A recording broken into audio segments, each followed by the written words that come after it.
I don't know how many of you had the chance to, well, obviously you're here, but we had posters that were put up all around the campus, and these little postcards that were spread out, and I'm sure you may have all seen them.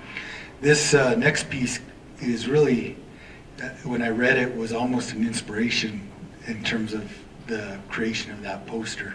And so it's called Excerpts from Changing Directions by John DuBuis. When I was at FCI Pekin, my first place of confinement, I started feeding the birds. However, before I ever started feeding them, I used to just watch them from my cell window. These birds would sit patiently on a razor wire over the chow hall entrance, just waiting to be fed. After watching them for a while, I started to find inspiration and insight in them. After all, they happily lived year-round in the very same place that I despised, never migrating away. These birds could have simply flown away at any time, but they never did. If anything, the population only grew with them with time, whereas I would have loved nothing more than to fly away, but couldn't. To top it off, they rested upon the very wire that, by its very creation, was meant to intimidate and hold me in. From the perspective of the bird, prison was a perfect home. It offered everything that the bird could want. It was relatively safe and provided numerous well-sheltered nesting locations. Most of all, it offered a year-round food source. There was no need to migrate south for the winter. All the birds had to do was sit and wait until someone threw food out for it. It was like a little bird's dream come true. From my given perspective, FCI Pekin was everything I truly despised. It physically confined me in extremely close quarters with 1,200 other people. By its nature, it was a cold place that offered little to no help in passing the time.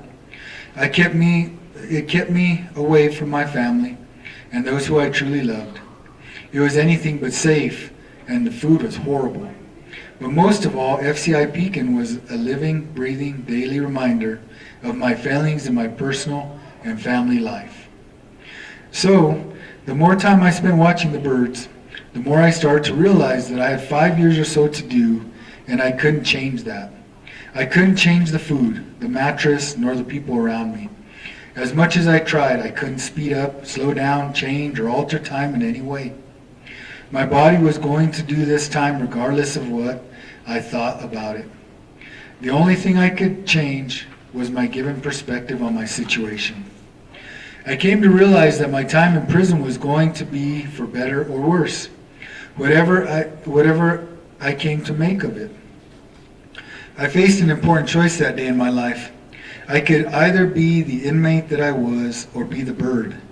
I could either wallow in my self-pity or learn to use this time in some way benefit myself. It was during that time frame when I chose the latter option. I started looking more and more with the positive side in everything. Sometimes it was easy to find, and sometimes, well, not so much. Normally it was something small, but something is always better than nothing, and I always found something. Those birds made me take a hard look at myself. In a lot of ways, I didn't really like some of the things I saw looking back at me. I looked back at how I got where I was, as well as what I was going to do with the rest of my life. When I looked closely at my situation, I couldn't find anyone to blame but myself. Sure, some things happened along the way that drove parts of my life. Absent those factors, I can honestly say with confidence that I wouldn't be here in prison today. However, in the end, we have to take responsibility for our actions, both when we want to and, more importantly, when we don't. I also knew there were too many variables to play a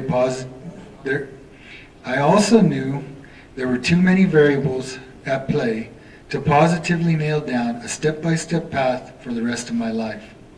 However, I knew at least where I wanted to end up, and I started to really map out a relative path to get there.